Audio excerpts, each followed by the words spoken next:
All right, good afternoon, everybody.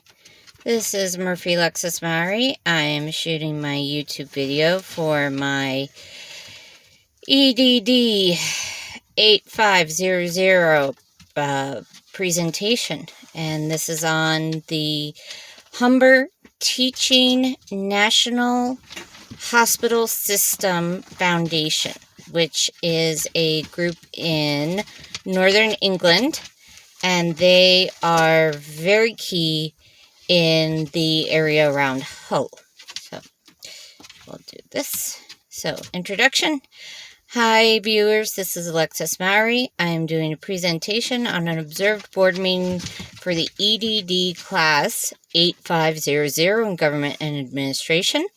The Humber Foundation recently sent word the meeting could be used for educational purposes, i.e.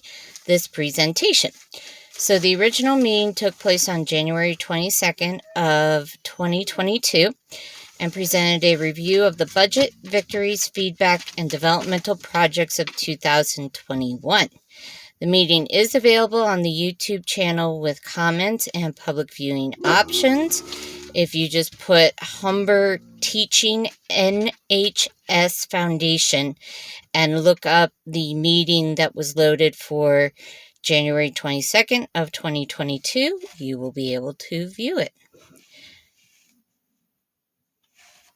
So the board meeting, it counted 12 members in total, including the keynote speaker, Charles, who is an internal audit review agent, and another internal audit review, which was done by Foundation member David, and an address by the chairwoman. What is the Humber Teaching NHS Foundation? It is a group of members who help provide mental health and social support for families across Hull and Yorkshire, England. The foundation has been active since 1990 and on social media since 2010. They have a wonderful Twitter page along with a feed on LinkedIn and their YouTube channel. In doing this meeting, the group counted both quantitative and qualitative data in their annual review, along with the notes from the National Health Service in England, which counted a survey of a total of 22 area hospitals and nationally supported medical regional clinics. My overall review of the meeting is the meeting was done well. It followed Robert's rules. There was an explanation of purpose. There was critical feedback given all throughout the meeting, and this included a lot of questions, answers, inquiries done to specific members, and each department chairperson contributed a little bit to the meeting. Overall, everybody had a positive outlook. The meeting checked all points of Robert's rules. Members encouraged one another. There was active listening and engagement. The information was delivered clearly. There was fair treatment, even when somebody said, "I disagree." There was closing remarks and a conclusion.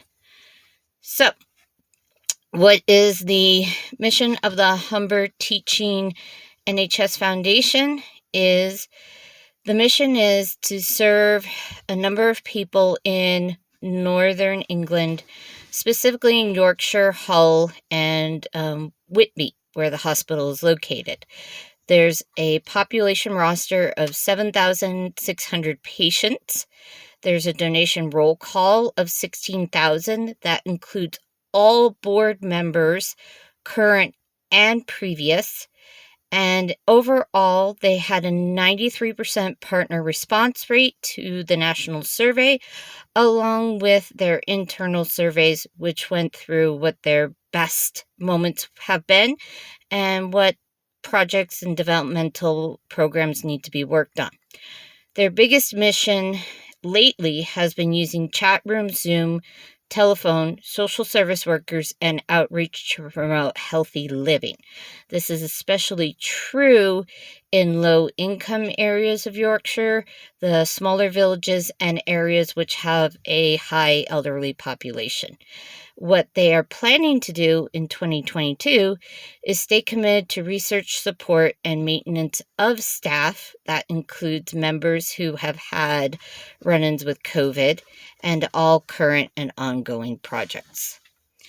So, their overall vision is to support the University of Hull to prepare the next class of medical staff.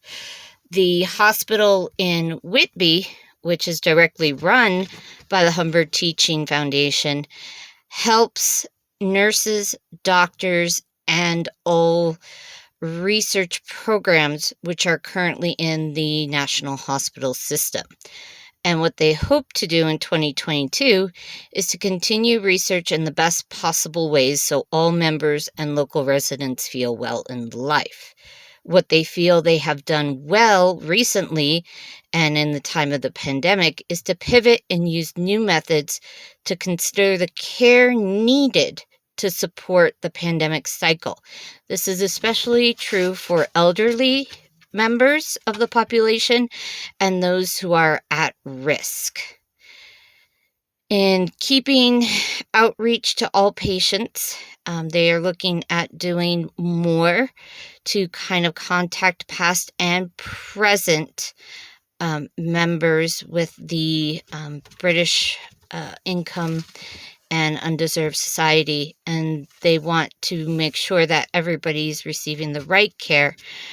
This includes families that have a family member with developmental disabilities or social disabilities, and that way they are complying with national policy standards during COVID-19. So, in conclusion, the meeting followed a flowing format. Problems that happened include technology issues, audio loss, and delays, while all board members remained calm and professional. Everyone put forth their best efforts. They celebrated wins, including national wins with neighboring hospitals and comparable hospitals.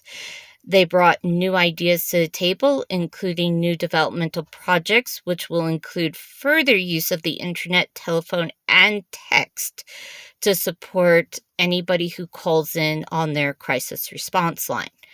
There are developments of several response teams that are assisting the board in developing new outreach programs. These include certain programs to satisfy the elderly, to help families with special needs children, to help families that have a caregiver, or intergenerational families where a grandparent might be raising a grandchild and they need income support, or low-cost clinical care. The community needs are being met, and as more families and independent people continue to enjoy life, they are looking to provide more safety care and support. So overall, the experience of watching the meeting gave me a new perspective on how efficiently a meeting could progress and how it would be okay to say, I agree to disagree in life. Any references are given on this screen, including the meeting link and some added material. Thank you all for watching. Have a wonderful day.